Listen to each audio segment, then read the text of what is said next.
بالله من الشيطان الرجيم بسم الله الرحمن الرحيم الذين آمنوا وعملوا الصالحات طوبى لهم وحسن مآب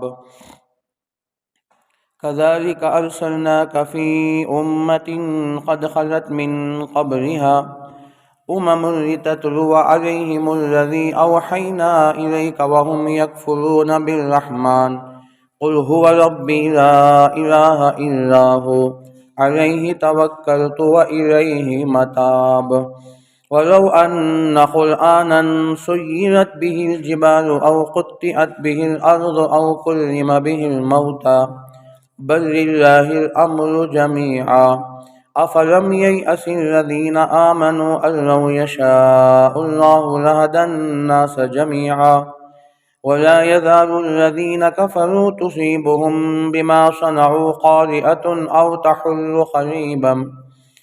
تحل قريبا من دارهم حتى يأتي وعد الله إن الله لا يخلف الميعاد۔ پناہ مانگتا ہوں میرے اللہ کی شیطان مردود سے۔ بسم اللہ الرحمن الرحیم، شروع کرتا ہوں میرے اللہ کے نام سے جو بڑا مہربان نہایت رحم والا ہے۔ الذین آمنوا وعملوا الصالحات، وہ لوگ جو ایمان لے آئے اور اچھے اعمال کیے، طوبیٰ لہم، ان کے لیے خوشحالی ہے، خوشخبری ہے، وحسن مآب، اور بہترین ٹھکانہ ہے۔ کذالک ارسلناک فی امۃ قد خلت من قبلہا، اسی طرح ہم نے بھیجا آپ کو ایک امت کی طرف، تحقیق کہ گزر گئی اس سے پہلے بہت سی امتیں، لتتلو علیہم الذی اوحینا الیک، تاکہ آپ ان کے اوپر تلاوت کریں، پڑھ کر سنائیں اس چیز کو جو ہم نے آپ کی طرف وحی بھیجی ہے۔ وہم یکفرون بالرحمن، اس حال میں کہ وہ انکار کر رہے ہیں رحمان کا۔ قل هو ربی لا الہ الا ہو، آپ کہہ دیجئے نبی صلی اللہ علیہ وسلم، وہی میرا رب ہے، نہیں ہے کوئی معبود مگر وہی، علیہ توکلت، میں نے اسی پر بھروسہ کیا، وإلیہ متاب، اور اسی کی طرف لوٹنا ہے۔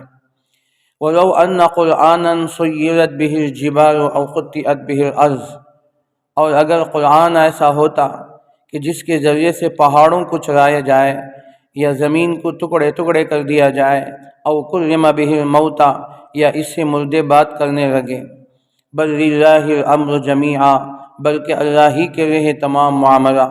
افلم ییأس الذین آمنوا، کیا ایمان والے مایوس نہیں ہوئے؟ ان لو یشاء اللہ لہدی الناس جمیعا، یہ کہ اللہ چاہتا تو تمام لوگوں کو ہدایت کر دیتا۔ ولا یزال الذین کفروا بما صنعوا قارعۃ، اور یہ کافرین مسلسل ان کو پہنچی ہے جو کچھ انہوں نے کیا ہے اس کا صدمہ۔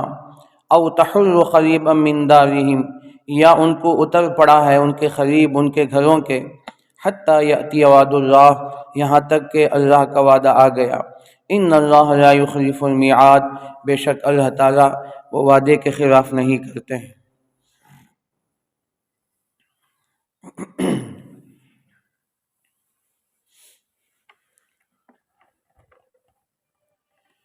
سورۃ الرعد کی چند آیتوں کی تلاوت ہوئی ہے۔ ابتدائی آیتوں میں اللہ تعالیٰ نے مومنین کے لیے خوشخبری اور خوشحالی کی بشارت سنا رہے ہیں کہ اس سے پہلے کی آیت میں کہا گیا کہ جو لوگ ایمان لے آئے اور ان کے دل اللہ کے ذکر سے مطمئن ہوتے ہیں، اور اللہ کا ذکر ہی ایسا ہے کہ جس سے دلوں کو سکون اور اطمینان ملتا ہے۔ تو اب فرمایا الذین آمنوا وعملوا الصالحات، جو لوگ ایمان لے آئے اور اچھے اعمال کیے، طوبیٰ لہم، ان کے لیے خوشخبری ہے، خوشحالی ہے۔ طوبیٰ کے لفظی معنی تو جنت کے ایک درخت کا نام ہے، تو طوبیٰ لہم ان کے لیے خوشخبری ہے، یعنی ان کے لیے جنت ہے، وحسن مآب، اور بہترین ٹھکانہ ہے۔ تو اللہ تعالیٰ نے جنت کے کئی نام ذکر فرمائے، تو تو ایک تو جنت کو جنت کہا، جنات عدن کہا، جنات النعیم کہا، جنات مقیم کہا، اور اس لفظ کے علاوہ دوسرے الفاظ کو بھی اللہ نے استعمال فرمائے، تو ایک توبہ ہے اور دوسرا حسنہ ہے۔ حسنہ کے میں نے بھی جب بعض مفسرین نے جنت کا ترجمہ کیا ہے، جو سورہ یونس میں ہے، للذین احسنوا الحسنى وزیادہ۔ تو یہ حسنہ اور اسی طرح توبہ، تو یہ لفظی معنی اصطلاحی معنی میں فرق ہوتا ہے۔ تو لفظی معنی تو یہی ہے کہ جنت کے درخت کا نام ہے، اور توبہ کے معنی خوشحالی ہے۔ تو اسی کے جو بندہ جنت میں جائے گا وہ ہمیشہ خوش رہے گا، خوش و خرم رہے گا، وہاں کوئی تکلیف، کوئی صدمہ، کوئی غم والی بات نہیں ہوگی، ہر جگہ سلام سلامی ہوگا، سلام علیکم، تو سلامی ہر جگہ ہوگا۔ تو اس لیے توبہ کا ترجمہ خوشحالی سے کرتے ہیں۔ تو جو لوگ ایمان لے آئے اور اچھے اعمال کیے، تو اللہ تعالیٰ نے ان کے لیے ایسی جنت رکھی ہیں اور ایسا بہترین ٹھکانہ رکھا ہے جہاں خوشحالی ہے، جہاں بہترین زندگی ہے، جہاں مزے ہی مزے ہیں، وہاں کوئی تکلیف، کوئی پریشانی اور کوئی تنگی نہیں ہوگی، کوئی غم اور صدمے والی بات بھی نہیں ہوگی۔ یہاں تک کہ کوئی جنتی کسی جنتی کو تکلیف دینے والی بات بھی نہیں کہے گا، تکلیف دینے والا جملہ بھی نہیں کہے گا۔ جیسے دنیا میں کبھی خوشحالی کے موقع پر ایک دوسرے کو تانا دے دیتے ہیں، کبھی مذاقاً مزاحاً کبھی ایک دوسرے پر تانا کس دیتے ہیں، جس سے دلوں کو تکلیف ہو جاتی ہے، تو ایسی تکلیف بھی مانی ہوگی۔ تو وہاں ہر جگہ سلامتی سلامتی ہوگا۔ اِذَا قِيلًا سَلَامًا سَلَامًا لَا يَسْمَعُونَ فِيهَا لَغْوًا اِذَا قِيلًا سَلَامًا سَلَامًا۔ وہاں کوئی لغو بات، بیکار بات نہیں ہوگی، کوئی کسی قسم کی لغو بات، کیونکہ لغو بات میں کبھی تکلیف ہو جاتی ہے، چاہے وہ مذاق سے کہے، چاہے مزاحاً کہے، تو اسے کبھی کبھی دلوں کو چوٹ پہنچ جاتی ہے، دلوں کو صدمہ پہنچ جاتا ہے۔ لیکن جنت میں ایسے لغو باتیں، بیکار کی باتیں بھی نہیں ہوگی۔ وہاں جو بھی جنتی ایک دوسرے سے کلام کریں گے، اس میں خوشحالی ہوگی، ان کے باتوں میں خوشحالی ہوگی، اور سلام سلامی ہوگا، سلامتی والی دعائیں ہوگی، تو یہ جنتی کی زبان اور جنتی کے ہوں۔ تو اللہ تعالیٰ نے جنت میں جانے کے بعد صرف خوشحالی عملی طور پر اور معاشی طور پر ہی نہیں ہے، بلکہ قولی طور پر بھی خوشحالی ہے۔ کوئی کسی کو زبانی طور پر تکلیف اور صدمہ نہیں پہنچائے گا۔ تو یہ اللہ تعالیٰ نے ایسے جنت بنا کے رکھے ہیں۔ الجنت ما لا عین رأت ولا اذن سمعت ولا خطر علی قلب بشر، او کما قال علیہ الصلوۃ والسلام۔ اللہ کے نبی نے فرمایا کہ جنت ایسے مقام ہے، ایسی جگہ ہے کہ جہاں کسی آنکھ نے آج تک نہیں دیکھا، کسی کان نے نہیں سنا، اور کسی کے دل میں اس کا خدشہ اور گمان بھی نہیں گزرا ہے۔ تو یہ ایسی جنت اللہ تعالیٰ نے ایمان والوں کے لیے، اعمال صالحہ کرنے والوں کو، ان الذین آمنوا وعملوا الصالحات کانت لہم جنات الفردوس نزلا۔ وہ لوگ جو ایمان لے آئے، اچھے اعمال کیے، ان کے لیے جنت الفردوس ہے، جہاں ان کی میزبانی کی جائے گی، اللہ ان کا میزبان ہوگا، ان کی میزبانی کی جائے گی۔ جنتیوں کو میزبانی کا شرف حاصل ہوگا، مہمانی کا شرف حاصل ہوگا۔ اور اسی طرح اللہ نے کئی جگہ اس کا ذکر فرمایا کہ وہاں نزلا من غفور الرحیم، یہ جو میزبانی ہوگی اللہ کی طرف سے جو غفور الرحیم ہے۔ ان الذین آمنوا وعملوا الصالحات سیجعل لهم الرحمن ودا۔ تو یہ ساری وہ محبتیں ہوگی، وہاں جنت ہوں گے، وہاں نعمتیں ہی نعمتیں ہوں گی۔ الذین آمنوا وعملوا الصالحات، بہرحال ایمان، جو لوگ ایمان لے آئے اچھے اعمال کیے، تو ایمان کے ساتھ ساتھ اعمال صالحہ بھی ہو تو ان کے جنت میں درجات بڑھیں گے۔ طوبی لہم، ان کے لیے خوشخبری ہے، خوشحالی ہے، وحسن مآب، اور بہترین ٹھکانہ ہے۔ جنت سے بڑھ کر کون سی جگہ ایسی ہوگی جہاں بہترین ہو؟ تو اس سے اللہ نے اسے فرمایا کہ وہ بہترین ٹھکانہ ہے۔ اب آگے فرمایا کذالک ارسلناک فی امۃ قد خلت من قبلہا۔ اللہ تعالیٰ اپنے نبی کے لیے فرماتے ہیں کہ ہم نے اے نبی آپ کو بھیجا ہے ایک جماعت کی طرف، ایک امت کی طرف، فی امۃ۔ تو آپ جس طرح نبی بنا کر بھیجے گئے ایک امت کے لیے، تو اسی طرح اس سے پہلے جتنے انبیاء علیہ الصلوۃ والسلام آئے، اللہ تعالیٰ نے کسی نہ کسی نبی کو کسی قوم کی طرف بھیجا ہے نبی بنا کر، وہ بشیر و نذیر بن کر ان کے پاس جاتے ہیں۔ تو اللہ نے ہر نبی کو بھیجا ہے، تو اس میں آپ آخری کڑی ہیں، آپ نبیوں کے سلسلے کو ختم کرنے والے ہیں۔ تو آپ جو نبی نبوت دے کر آپ کو نبی بنا کر بھیجا گیا، یہ دنیا والوں کے کوئی نئی بات نہیں ہے۔ اس سے پہلے جتنی امتیں آئی ہیں، اس سے پہلے جتنے اقوام آئے ہیں، تو ان کے پاس بھی نبی بھیجے گئے۔ تو اس لیے کہ کافرین کو یہ بات تعجب میں ہوتے تھے کہ اللہ کے نبی محمد صلی اللہ علیہ وسلم یہ ہمارے درمیان ہیں، ہماری طرح ہیں، ہمارے خاندان کے ہیں، ہمارے یہاں پیدا ہوئے، ہمارے یہاں بڑے اور بڑے ہو گئے، اور اچانک نبوت کا اعلان کر دے، اچانک نبوت کا دعویٰ کر دے، یہ کیسے ہوگا؟ اور پھر نبی ہو تو یاکل الطعام ویمشی فی الاسواق، یہ تو ہماری طرح ہے، ہماری طرح کھاتے پیتے ہیں، بازاروں میں چلتے گھومتے ہیں، یعنی ان کے معاشی ضرورت ہے، فیملی کی ضرورت ہے، تو ان کی بھی ضرورت پڑی، یہ نبی کیسے ہو سکتے ہیں؟ تو یہ اللہ تعالیٰ نے اس کا جواب دیا ہے۔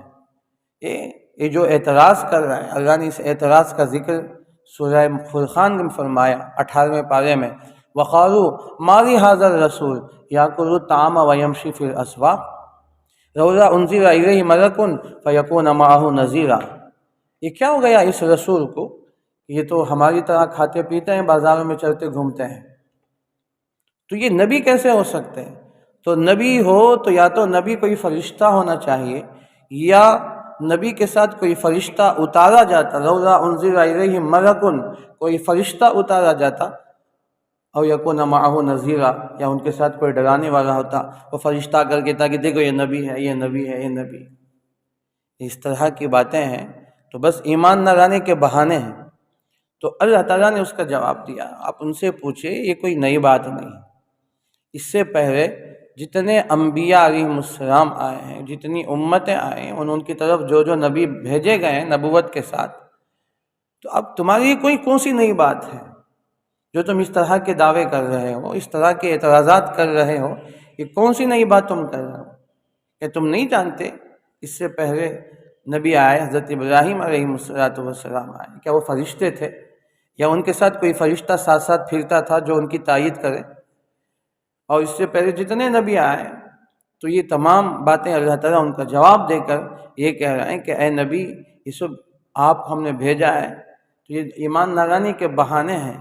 تو اسی طرح اللہ جواب دے رہا ہے، كَذَلِكَ أَرْسَلْنَاكَ فِي أُمَّةٍ قَدْ خَلَتْ مِن قَبْلِهَا، اسی طرح ہم نے آپ کو بھیجا ہے ایک جماعت کی طرف، ایک امت کی طرف، قَدْ خَلَتْ مِن قَبْلِهَا، تحقیق کے گزر گئی اس سے پہلے، اممن، بہت سی جماعتیں، بہت سے اقوام، لِتَتْلُوَ عَلَيْهِمُ الَّذِي أَوْحَيْنَا إِلَيْكَ، تاکہ آپ ان کے اوپر پڑھ کر سنائیں وہ آیتیں، اس وحی کو جو ہم نے آپ کی طرف بھیجی ہیں۔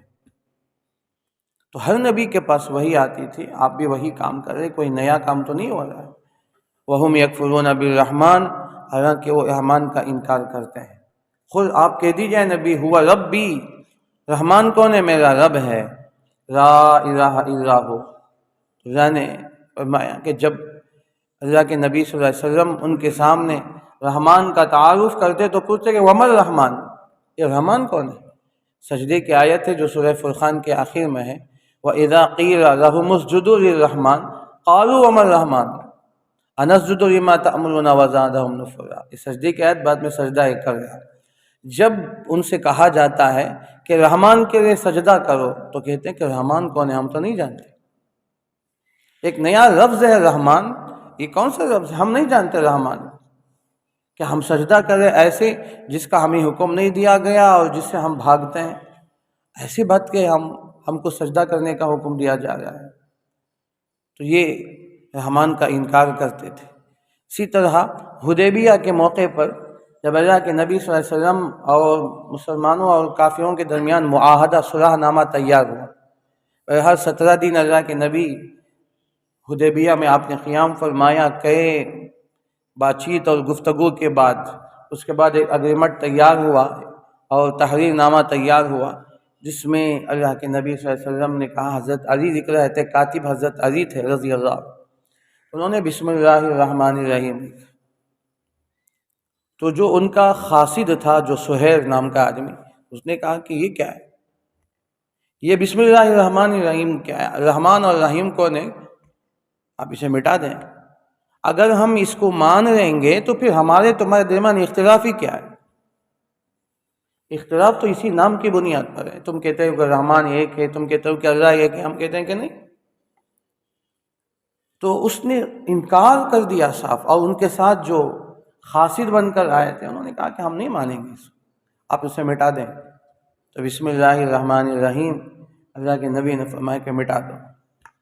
تو انہوں نے انکار کیا. تو وہ جو سہیل نام کا آدمی تھا اس نے کہا کہ اگر یہ بسم اللہ الرحمن الرحیم کا اگر ہوتا، ہم اسے مانتے، تو پھر ہمارے تمہارے درمیان یہ جنگیں، یہ اختلاف کیوں ہے؟ تو اسی نام کی بنیاد پر ہے. انہوں نے مٹانے پر انہوں نے زبردستی کی، یہاں تک کہ مٹایا گیا. تو یہ انکار کرتے ہیں.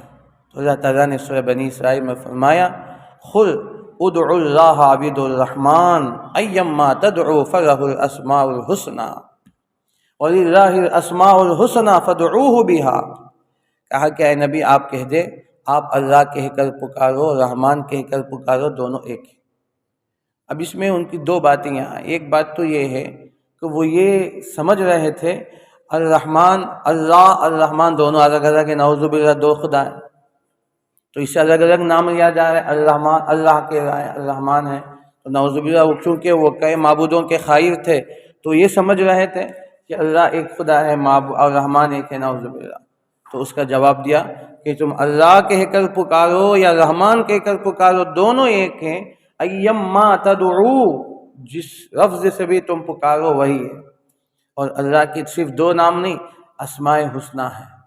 وَلِلَّهِ الْأَسْمَاءُ الْحُسْنَى فَادْعُوهُ بِهَا، رحمان کہہ کر پکارو یا رحیم کہہ کر پکارو، یا جبار یا قہار یا ستار یا ودود یا رزاق، 99 نام ہے. وَلِلَّهِ الْأَسْمَاءُ الْحُسْنَى فَادْعُوهُ بِهَا. تو یہ تعارف کرایا گیا. اور اللہ نے قرآن کریم کے سورہ حشر کے آخر میں هو اللہ الذی لا الہ الا هو عالم الغیب والشہادہ هو الرحمن الرحیم. هو اللہ الذی لا الہ الا هو الملک القدوس السلام المؤمن المہیمن العزیز الجبار المتکبر. 8 اللہ کے اسماء حسنہ گنائے گئے. تو یہ تعارف کرایا گیا. وہ لوگ اللہ کے علاوہ کوئی اور نام کہتے ہیں تو سمجھتے ہیں کہ اللہ متعدد ہے، نعوذ باللہ کئی خدا ہے. تو ایک تو ان کی تردید کر دی گئی. دوسری بات یہ سمجھائی گئی کہ یہ اللہ کے علاوہ یہ کسی اور لفظ کو، رحمان کو نہیں جانتے تھے.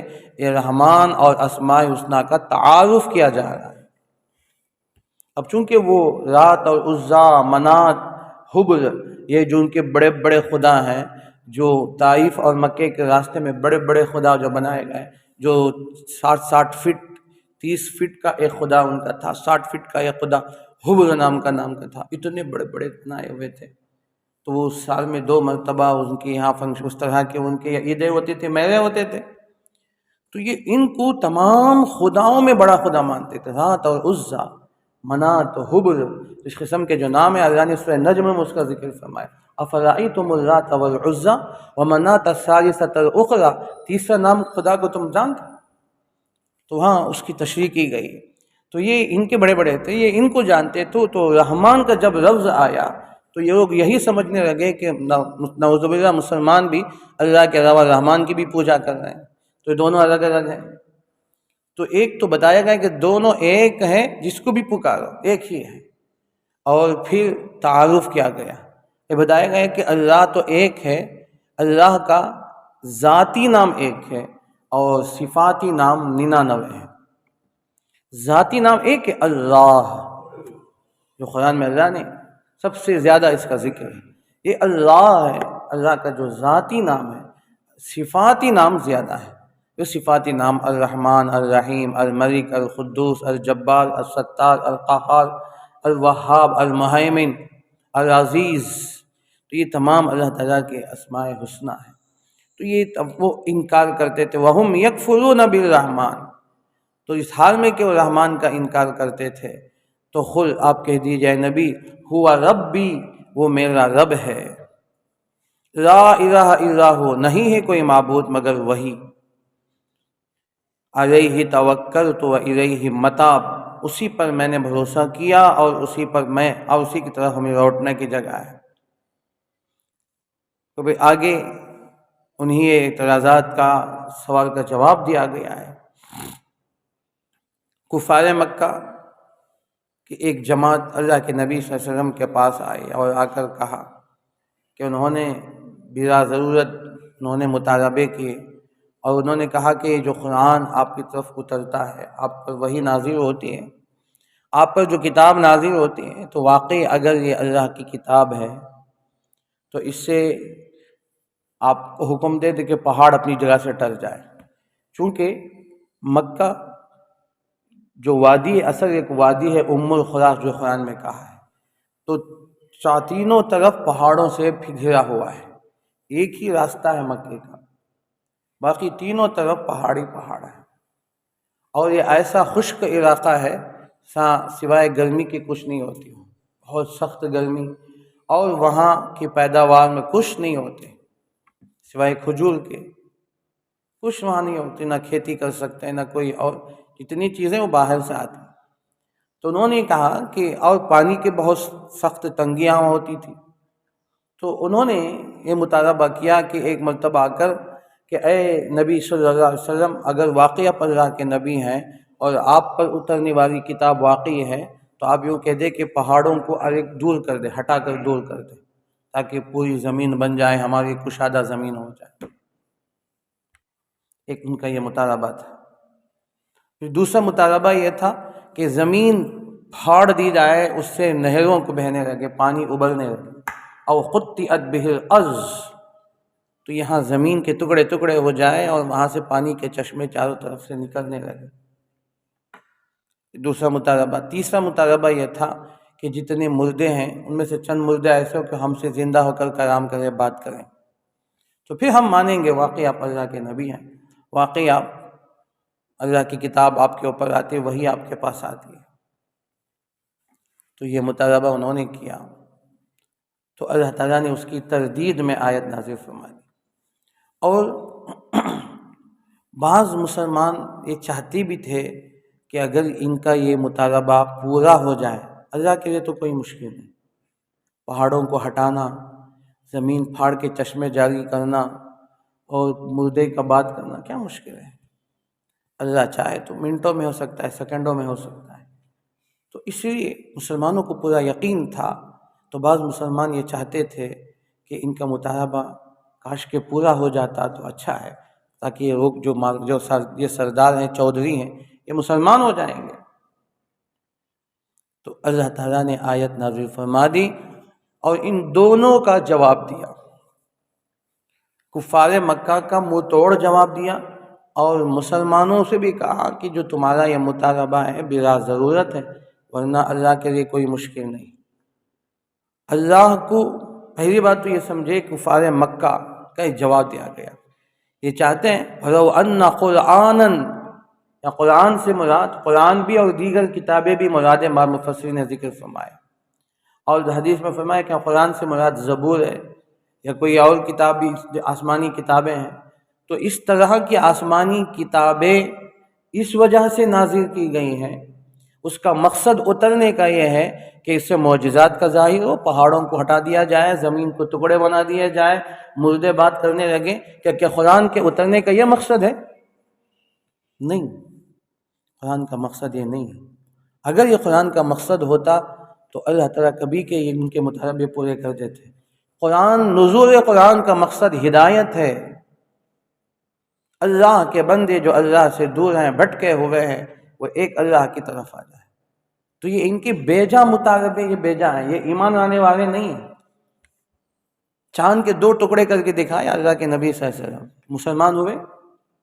نہیں ہوئے۔ سینکڑوں معجزات اللہ کے نبی صلی اللہ علیہ وسلم کے ساتھ صادر ہوئے، آپ کے ہاتھوں پہ کنکریاں کلمہ پڑھے، ابو جہل کے ہاتھ میں کنکریوں نے کلمہ پڑھا ہے، اور آپ کی انگلیوں سے پانی کے چشمے جاری ہوئے ہیں۔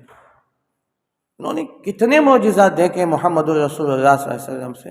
اب یہ کون معجزہ باقی رہ گیا کہ ان کو پہاڑوں کو ہٹا دیا جائے، زمین کو پھاڑ دیا جائے، مردے بات کرنے لگے؟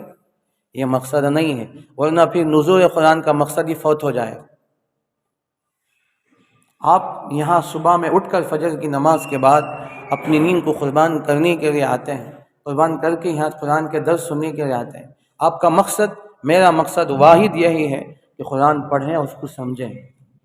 اگر لوگ آپ آئیں اور میں کوئی اور کتاب پڑھ کے سناؤں یا کوئی اور میں بیکار باقی باتیں کروں تو پھر اس کا مقصد فوت ہو جائے گا نا۔ آپ کے آنے کا مقصد بیکار، میرا آنے کا مقصد فوت ہو جائے گا۔ یا آ کر تھوڑی دیر بیٹھ کے بات تو گفت و شنود کر کے چائے پی کر اٹھ کے چلے جائے تو مقصد نہیں ہوگا۔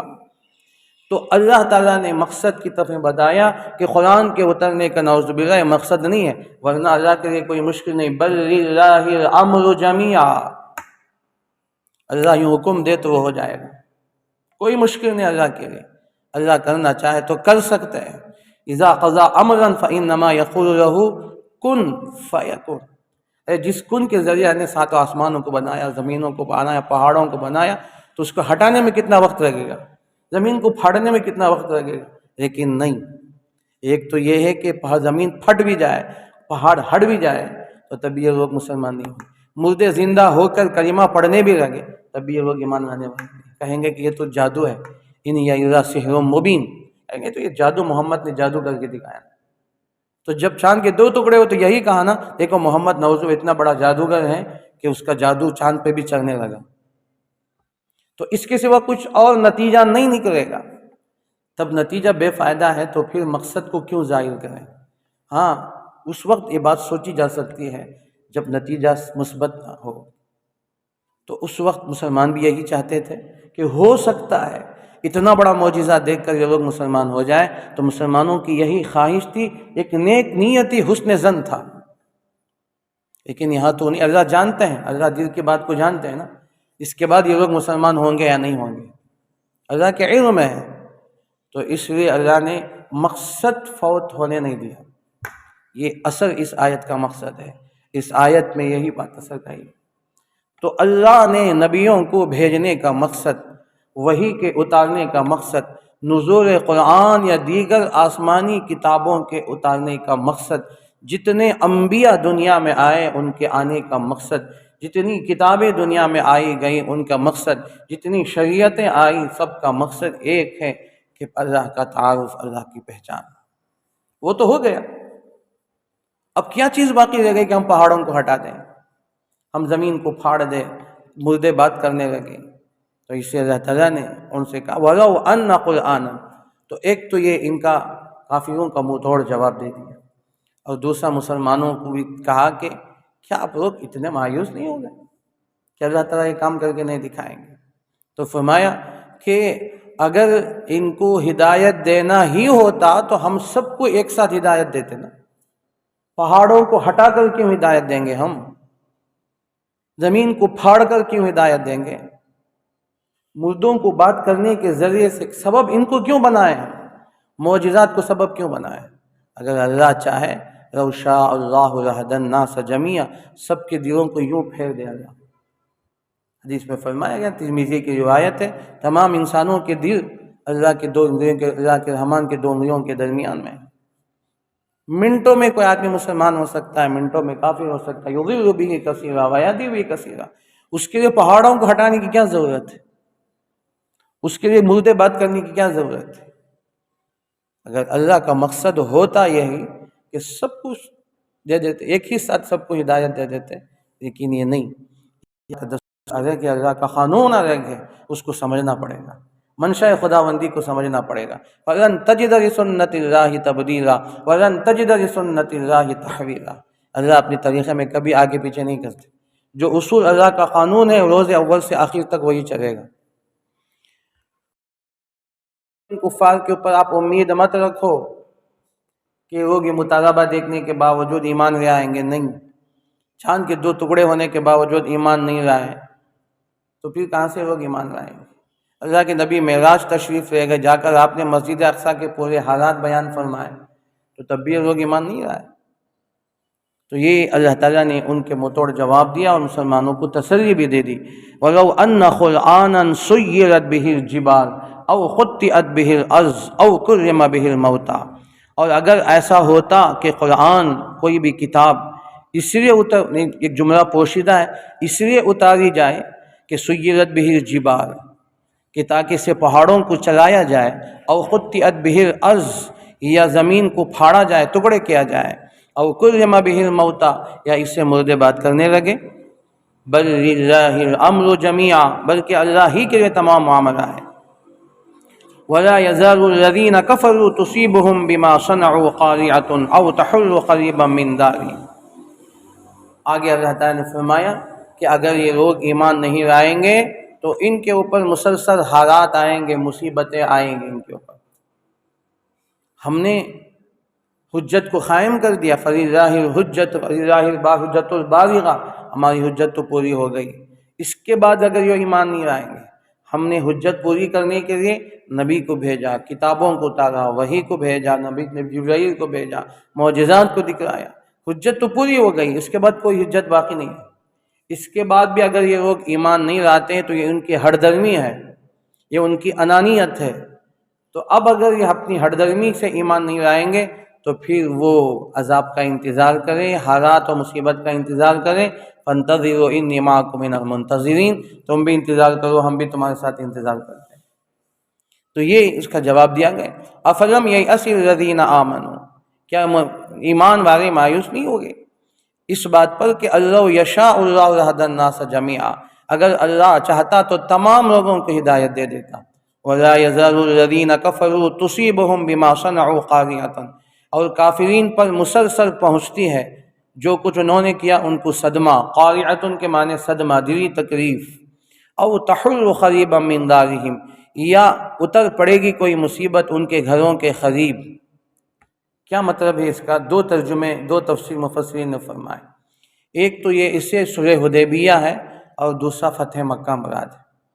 حدیبیہ مکے کے بالکل قریب ہے۔ جب اللہ کے نبی صلی اللہ علیہ وسلم 6 ہجری میں خواب دیکھا تھا تو صحابہ کرام کو لے کر آپ اپنے خواب کو پورا کرنے کے لیے، چونکہ نبی کا خواب وہی ہوتا ہے، سچا ہوتا ہے، تو آپ 1400-1500 صحابہ کو لے کر نکلے تھے، لیکن حدیبیہ میں روک دیے گئے۔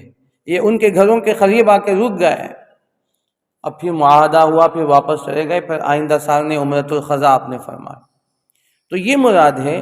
اب جو یہ اصل میں ان کے لیے گرین لائٹ ہے، ریڈ لائٹ ہے ان کے لیے، آئندہ مکہ قریب فتح ہونے والا ہے۔